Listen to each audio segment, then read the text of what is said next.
Hey, what's up?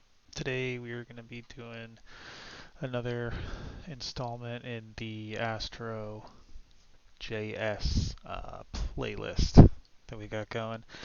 Um, Today we're going to be looking at the static blog template again. This is where I'm housing all of the um, code for this playlist. So basically this started off as a clone of my website, and now I made this one public. So you'll see some stuff in there that's similar, but it did diverge. The website's its own repo. I do use most of these components on my website, so um, you may see them there, but I just copy things over to here to share with you guys. Um, so today I want to talk about a flip card component. Um, this is kind of what it sounds like. The idea is that we have a card, right, quote unquote. Um, It'll be a section of the page, um, and then we're going to use CSS to animate that so it looks like someone's flipping it over. Um, if that's not super clear right now, just bear with me for a little while, and we will get that sorted. I have a blog post that goes along with this, so we can show you the little flip idea here. Right? So when the user hovers over, it's going to flip. Got a nice little animation there. So um, let's kind of follow through this a little bit. So we'll start with the definition here. Right? We always want to know what we're going to code before we just start jumping in and writing code. Generally, you want to make some kind of a plan, right? Even for small things. So this is how I do it, like at work. Right? So say, all right, we want to make this flip card thing. Well, what is a flip card? So in this case, it's a UI element. You guys can read this, um, but this is like my definition, right? So just like it says here, it's like someone flipping a card over on a table. Again, see the visual, right?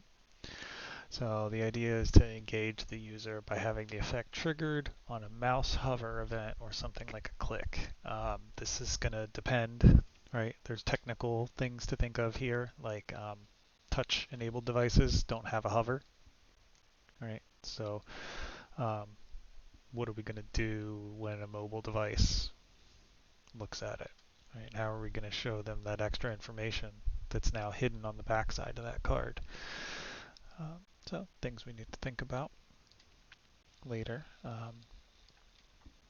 But by knowing what it is exactly that we're dealing with, we can, really scope our frame of mind to consider, realistic side effects. So we should also understand our requirements, right? This is going to be the needs. So our card flip component will take an object array that's going to consist of two parameters. This formatting is supposed to be a list here, but I've actually got another video and maybe a blog post talking about this. Basically, I'm using Tailwind, and Tailwind takes all the styles off of unsorted lists. Well, lists of all types. Well, is it just ULs? I don't remember. Anyway, in this case, it's a UL. Tailwind removes the styles, so we got this going on. It is actually a list under the hood, if we look at it. So we'll go deeper into that in another video. Interesting little thing. So anyway, it's going to take an object array, and that object is going to consist of these two parameters here. So title, that's what's going to be on the front of the card, just one string, and then items is an array of strings. These get listed on the back. Right? It is also going to flip when the user hovers. on PC, right? And click, so that which is also touch. These events are the same essentially. Technically, a click and a touch are kind of different. It's been a few years since I looked into this, but I believe touch is actually faster. If you just do click, a click is kind of a simulated thing on touch devices. There's like a 200 millisecond delay or something like that. It's tiny, but it is there. So you might need to consider that. Here we're not too worried about it because it's just a little animation thing. And then another thing we need to handle is for this to be an arbitrary number of cards. So we're going to use Flexbox to handle that. What's up, Stella? You whiny Stella. You want to come say hi? Go whiny dog. Yeah, I know. Uh-huh. I love you too. Are you going to help us code? Yeah. I can't play right now. In a little bit, okay? I know. I love you too. Yes, yes. Okay, go. No, go. See, now you got your brother here too. All right. Anyway, let's see if we can keep going. So yeah, we're ready to jump into the code now because we understand our goal. So here's our object model. Right, we got this guy. So at this point, I'm going to jump away from the blog article and let's actually look at our code. Okay, so let's zoom in a little bit for you guys. So yeah, basically this is our component. So we've got components that created this flipcard.astro file. And in here we've got several sections, right? So we've got our Astro section. This one is really simple as far as components go. So we got to obviously import the type, right, or the interface. And then we're going to declare this props interface, which is going to have our cards, which is an array of card. Right? And again, card is that interface we talked about earlier. So we're going to want to create that model. So I like to make a models folder right in here. Oops, sorry, let me reorganize this. So source and then models. You can do this a little differently. People kind of have preferences for where they like to store this stuff. You know, that's entirely up to you. But we do need to find this guy somewhere. So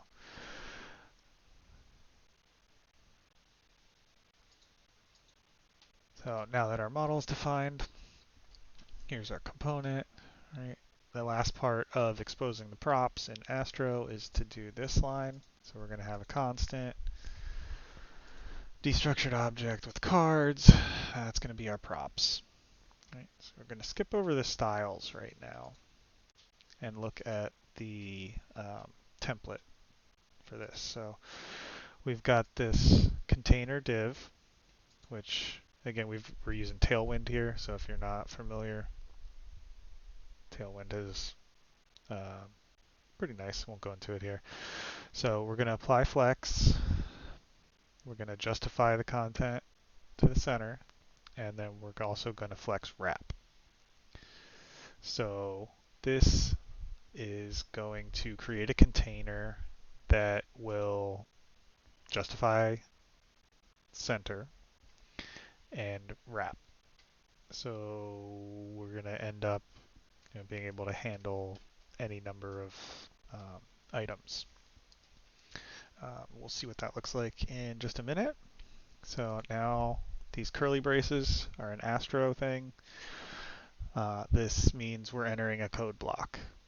So now we can have access to our prop.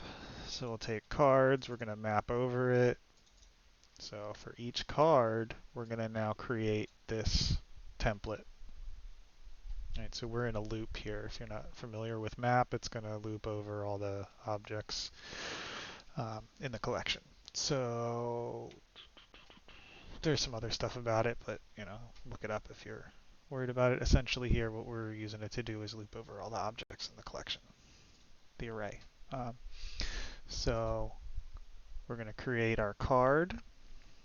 This is a container for the front and the back. We're just doing some div soup here. We want all these guys to be blocks, so divs make sense. It'll be less for us to deal with in the CSS later. So pretty straightforward. We've got a div with a class of card. We've got our front and our back. You can see on the front, we're just displaying the title. And then down here, we've got the back of the card, which is going to loop through the items, right? So we're on the card inside the loop, and then for each card, there is an items array. So we'll need to loop over that, again, using map. You could use a for each or other stuff here too.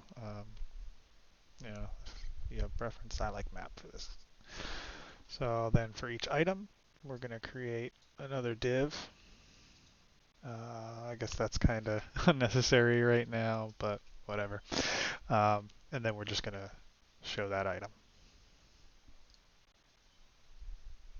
So pretty straightforward here, nothing crazy going on. That is our template. So now let's take a look at the styles. Let's go ahead and pop these open.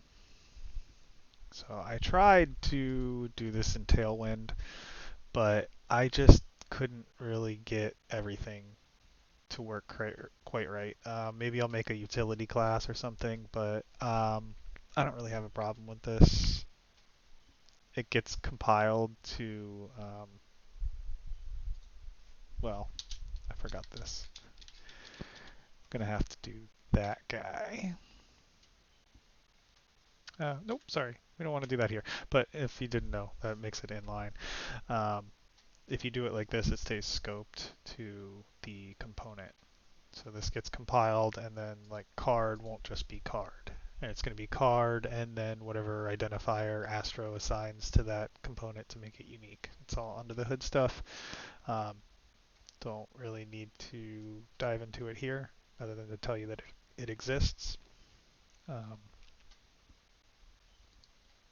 Can have an effect. So we're doing SCSS, so we're using Sass. This makes it easier to do stuff like this. Nest your selectors. So, important things here. Position relative. This is really important because down here on the back card, we want to do position absolute. What this is going to do is position the back card absolutely in reference to basically when you have absolute, this back card is going to, okay, I'm anthropomorphizing or whatever here, but I think it's an easy way to explain it, but like back is going to move back up the tree and look for its last or closest relative with position relative set. If that's not there, it's going to depend kind of on your browser. It could be body or HTML. In this case, we want it to be relative to the card. That's going to make front and back occupy the same space, right? Front will be relative to this, just like normal CSS, and then we're going to tell the back card to break out of that with absolute. But then we're not even going to need to set any positioning on this because the same thing is containing card and front, right? So front natively relative to card, back would not be, but now by using absolute we break out and we are. So simple way to get those two to occupy the same space. So for the front and the back, oh wait, sorry, we're still on the card. So that was position relative, right? Telling it to transition here. We're going to do a transform, and we want it to take 800 milliseconds, or zero point 0.8 seconds. Transform style, preserve 3D. These are all kind of self-explanatory. We want it to have a fixed size. So um, that may not be a great idea because of mobile and stuff, but 400 is pretty small. We should be good on pretty much everything for that. Plus they simulate anyway with the smaller devices. We can give it a little bit of margin. I want it to have a box shadow so it kind of looks like it's floating.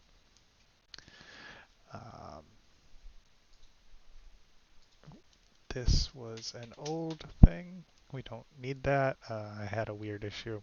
Made another video about it. Ignore that.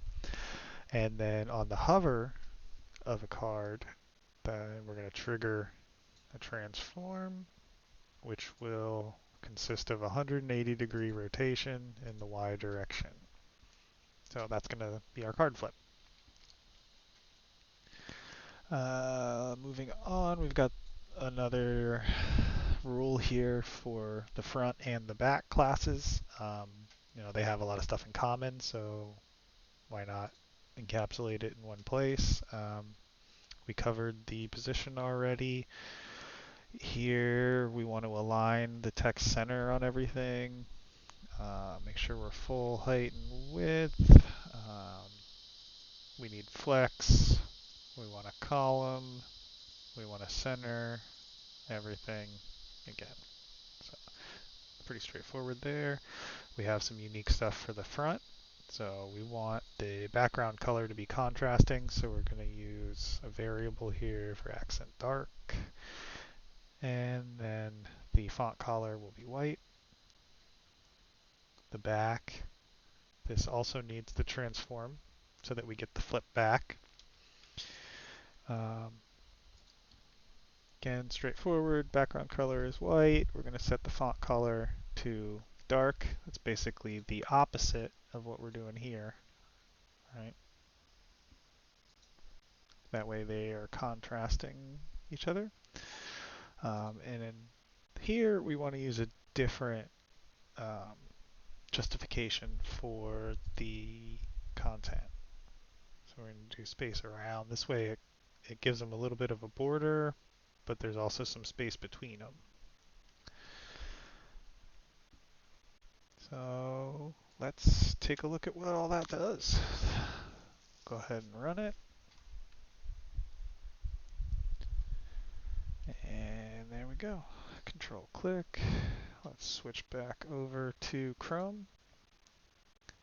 There we go. Let's go to the services page where this is being used. You see, there we go. So when we mouse over, we get a nice little flip. You can see the box shadow. All right. Feel free to change that kind of stuff if you want. Sometimes you can get it to be a little janky when you first come in if you move your mouse too fast, but that's pretty nice. There's a little bit of a tear there at the top. I don't know if that's something we can deal with or if that's just a browser thing. Seems to only happen on the first one. Weird. Wonder why.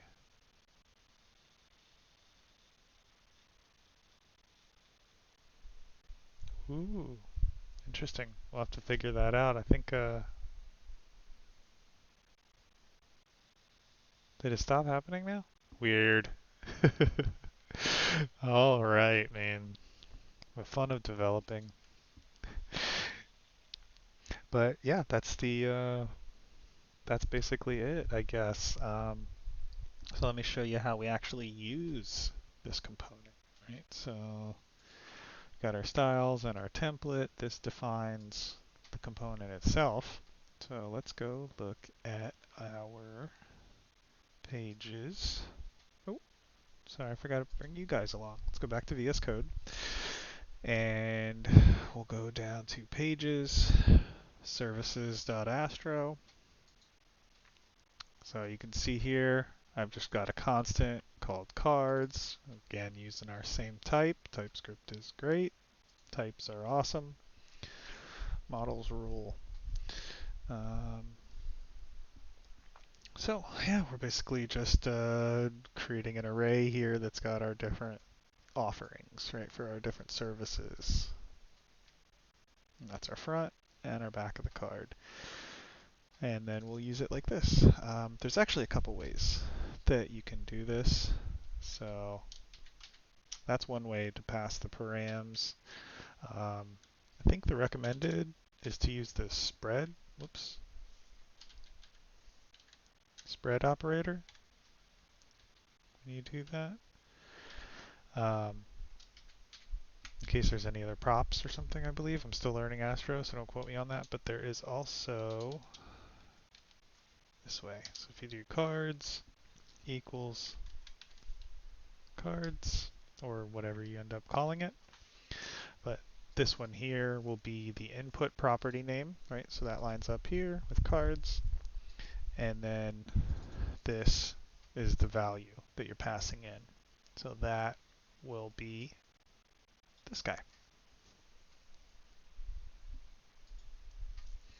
And then all this goes away. So this is one of the cool things with Astro that I really like. Let's say you had some kind of secret thing in here. It goes away unless you're using it.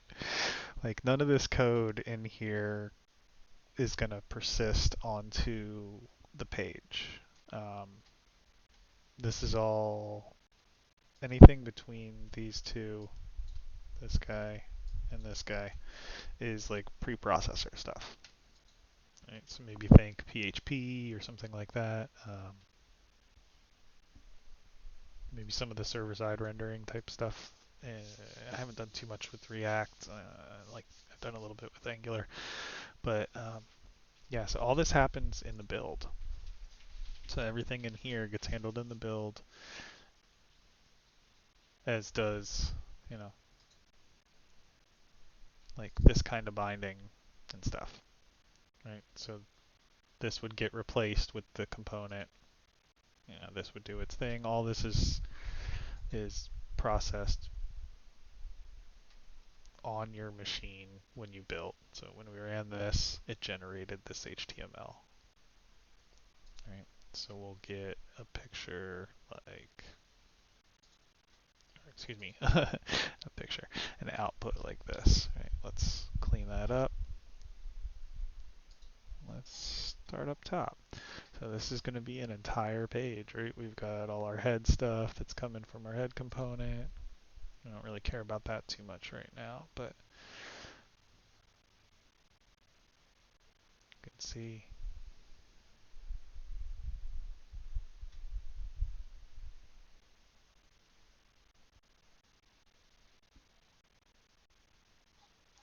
Right, so there's all of our cards.